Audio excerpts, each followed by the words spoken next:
Good morning to my respected teachers and my dear friends. The topic of my presentation is propositional logic. Now, here I would like to say the aim of logic in computer science is to develop languages to model the situations we encounter as computer science professionals in such a way that we can reason about them formally. Reasoning about situations means constructing arguments about them. We want to do this formally so that the arguments are valid and can be defended rigorously or executed on a machine. Now here first we come across declarative sentences. In order to make our arguments rigorous, we need to develop a language in which we can express sentences in such a way that brings out the logical structure. Now the language we begin with is the language of propositional logic. It is based on propositions or declarative sentences which we can in principle argue as being true or false. Then primarily here we are interested in precise declarative sentences or statements about the behavior of computer systems or programs. Not only do we want to specify such statements, but we also want to check whether a given program or system fulfills a specification at hand. Thus, we need to develop a calculus of reasoning which allows us to draw conclusions from given assumptions like initialized variables, which are reliable in the sense that they preserve the truth. If all our assumptions are true, then our conclusion ought to be true as well. The logics which we basically design are symbolic in nature. We translate a certain sufficiently large subset of all English declarative sentences into strings of symbols. This gives us a compressed but still complete encoding of declarative sentences and allows us to concentrate on the mere mechanics of argumentation. This is important since specifications of systems or software are sequences of such declarative sentences. Now here we can see propositional logic consists of the following components. They are logical constants which can be either true or false. The propositional symbols, the variables which we use, it can be P, Q, R, S, T. It is completely up to us whatever alphabets we choose. They are atomic sentences. The wrapping parenthesis, that is the opening and the closing brackets. The sentences which are usually combined by a set of connectives. They can be conjunction, that is and, disjunction, or implies, that is implication or conditional, is equivalent, biconditional, and not or negation. Now we also use literals which are atomic sentences or negated atomic sentences. Next we state an example of propositional logic sentence. Here we say, suppose we assume P, which means it is hot, Q, which means it is humid, and R, it means it is raining. Now how do we put this in the form of symbols? We say P and Q implies R, means that if it is hot and humid, then it is raining. Or we can also say Q implies P, means if it is humid, then it is hot. A better way, however, to state them are hot in quotes it is hot, humid in quotes it is humid, and raining in quotes it is raining. Now this is usually the symbolic representation of propositional logic sentences. A literal, as I said before, is either an atom P or the negation of an atom, that is not of P. Next we come to furthermore comments on the propositional logic topic. It is a simple language useful for showing key ideas and definitions. User defines a set of propositional symbols like P and Q, as I said before. They can also be R, S, T. It is completely up to us and they are atomic sentences. User defines the semantics of each propositional symbol. For example, as I said before, P means it is hot, Q means it is humid, and R means that it is raining. Sentence, that is a well-formed formula, it is defined as follows. Here what do we say? Like for example, a symbol is a sentence. If S is a sentence, then negation of S is also a sentence. Then if S is a sentence, then S in parenthesis is also a sentence. If S and T are sentences, then S and T, S or T, S implies T, and S, that is S if and only if T are also sentences. A well-formed formulas of propositional logic are those which we obtain by using the construction rules and only those which we can obtain finitely. For example, every propositional atom like P, Q and R and P1, P2, P3 is a well-formed formula. As, for example, if we say if phi is a well-formed formula, then negation of phi. If phi is a well-formed formula, then so is parenthesis negation phi. If phi and psi are well-formed formulas, then so is phi and psi. If phi and psi are again well-formed formulas, then so is phi or psi. Similarly, phi implies psi is also a well-formed formula. Next, we produce a Backus-Naur form of sentences in propositional logic. Let S be a sentence. It could either be an atomic sentence or a complex sentence. Atomic sentence consists of true and false. Then also the variables like P, Q and S. A complex sentence consists of a sentence in quotes and parentheses, a sentence, a connective. The connective, as I said before, could be conjunction, disjunction, negation, implies or biconditional, another sentence, or not, and another sentence. Connective, as I said before, is not, and, or, implies, and an equivalent. Next, some other terms used in propositional logic. They are like the meaning or semantics of a sentence determines its interpretation.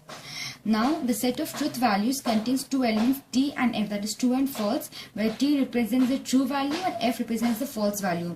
A valuation or model of a formula phi in an assignment of each propositional atom in phi is to a true value. Given the truth values of all symbols in a sentence, it can be evaluated or analyzed, as we can say, to determine its truth value, that is true or false.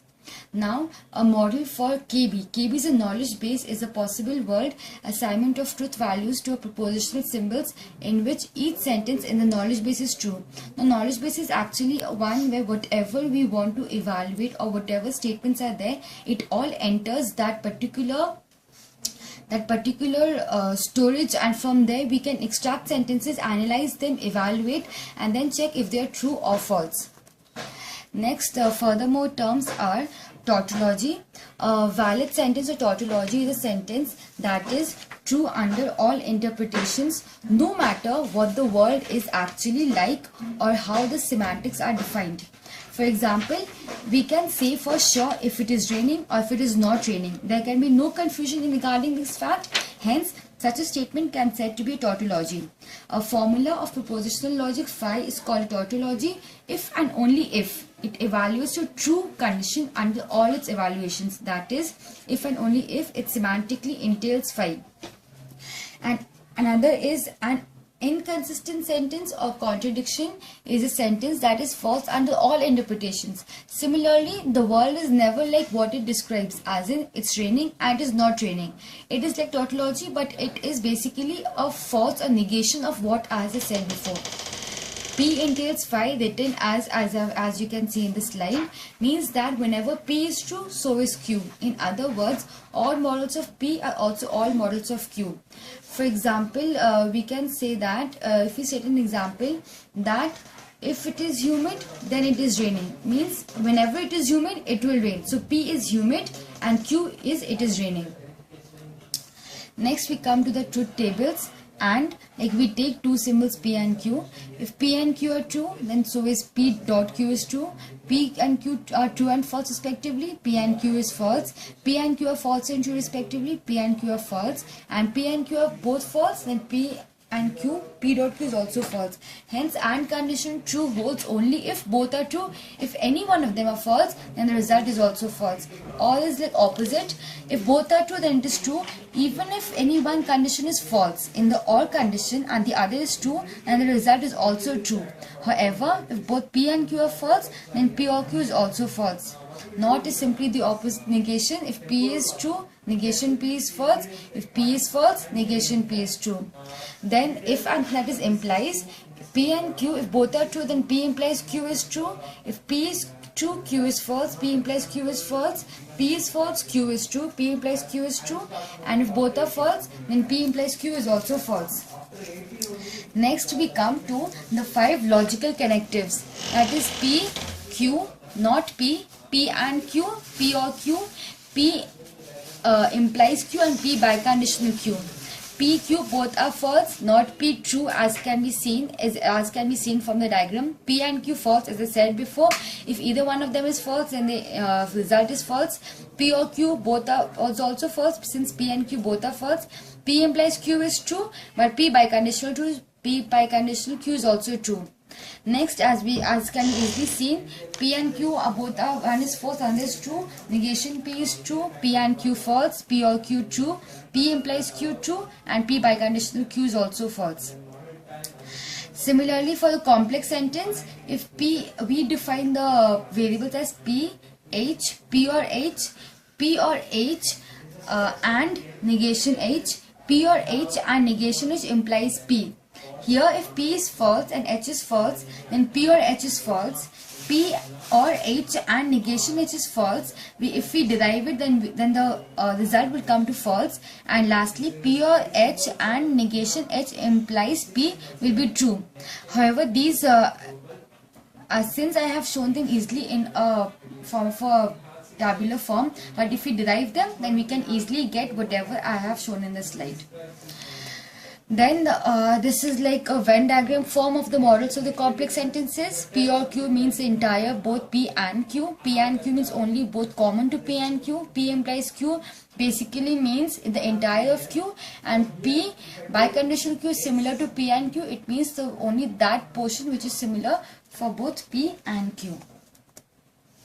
Next, we come to the inference rules. Now, a logical inference is used to create new sentences that logically follow from a given set of predicate calculus sentences present in the knowledge base. An inference rule is sound if every sentence X produced by an inference rule operating on a knowledge base logically follows from the knowledge base. That is, the inference rule does not create any form of contradiction. Another thing we can say about inference rules are, an inference rule is complete if it is able to produce every expression that logically follows from, is entailed by the knowledge base. It is an analogy to complete search algorithms. Further, you can say that we come to the sound rules of inference. Here are some of the examples given about sound rules of inference. A rule is said to be sound if its conclusion is true whenever the premise is true. We can show them using a truth table.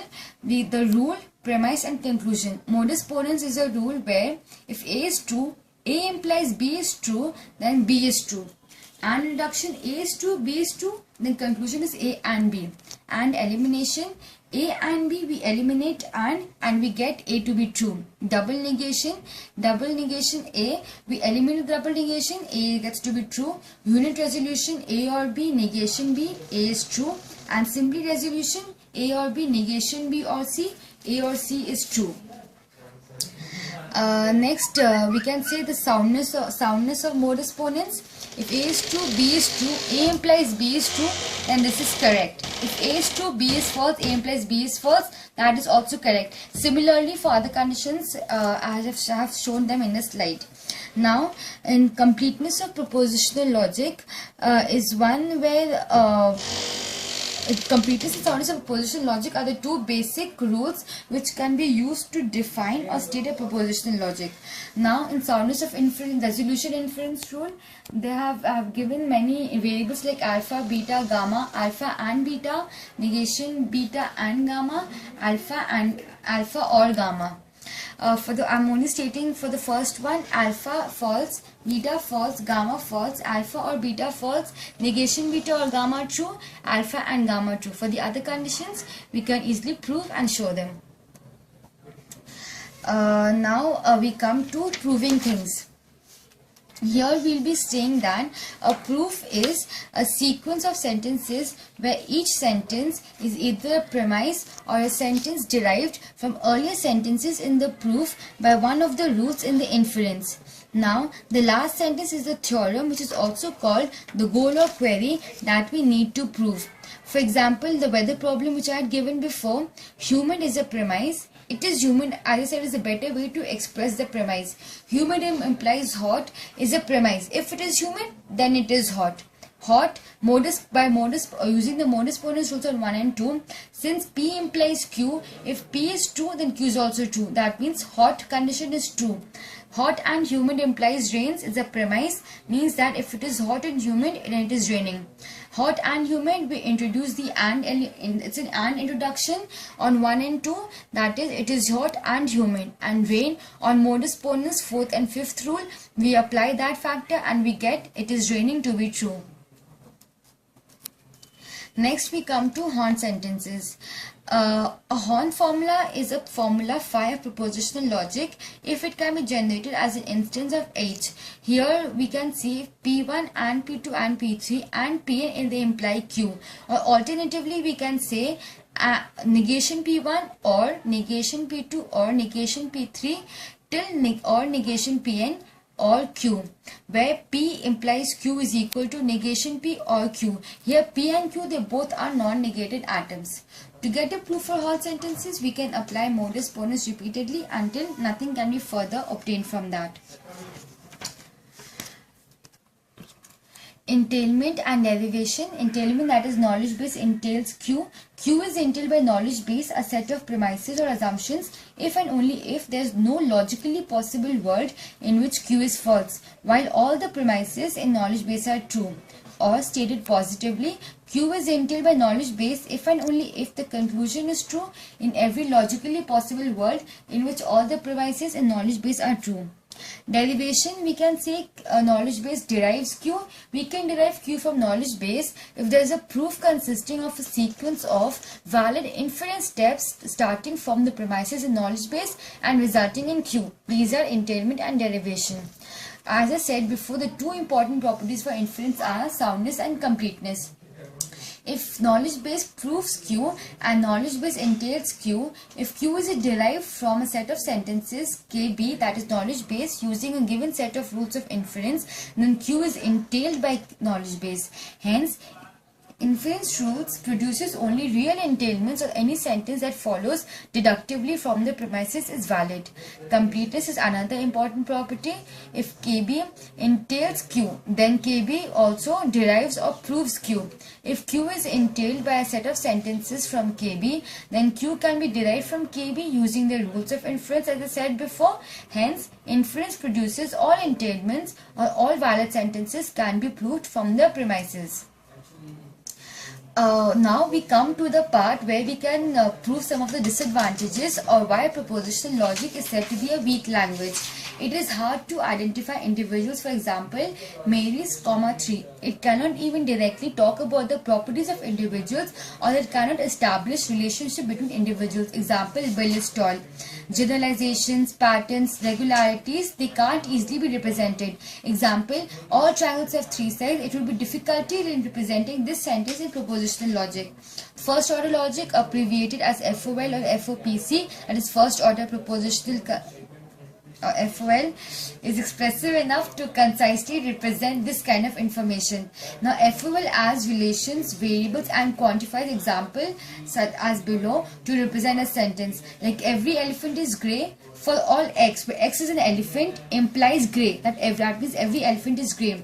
And there's a white alligator means for some x, not all alligators are white but a particular alligator. So for some there exists some x, that is alligator x, and the alligator is white, so alligator x and white x. And the example is, let us consider the problem of representing the following information. Every person is mortal, Confucius is a person and Confucius is mortal. How can these sentences be represented so that we can infer the third sentence from the first two? This, however, is a problem in propositional logic. In PL, we have to create propositional symbols to stand for all part or part of each sentence. For example, we might have P is a person, Q is a mortal, R is Confucius. So the above 3 sentences can be represented as P implies Q, R implies P and R implies Q. Although the third sentence is entailed by the first two, we needed an explicit symbol, that is R, to represent an individual, Confucius, who is a member of the class person and mortal. To represent other individuals, we must introduce separate symbols for each one with some way to represent the fact that all individuals who are people are also mortal. Hence, we can see that we have to use different symbols to represent each and every part of the sentence as a whole. Now the conclusion is the process of deriving new sentences from old one is called inference. Sound inference processes derive true conclusions given true premises. Complete inference processes derive all true conclusions from a set of premises. A valid sentence is one. It is true in all worlds under all interpretations. If an implication sentence can be shown to be valid, then given as premise, its consequent can be derived. Different logics make different commitments about what the world is made of and what kind of beliefs we can have regarding the facts. Logics are useful for the commitments they do not make because lack of commitment gives the knowledge-based engineer more freedom. Propositional logic commits only to the existence of facts that may or may not be the case in the world being represented. It has a simple syntax and simple semantics. It suffices to illustrate the process of inference, and propositional logic quickly becomes impractical even for very small words.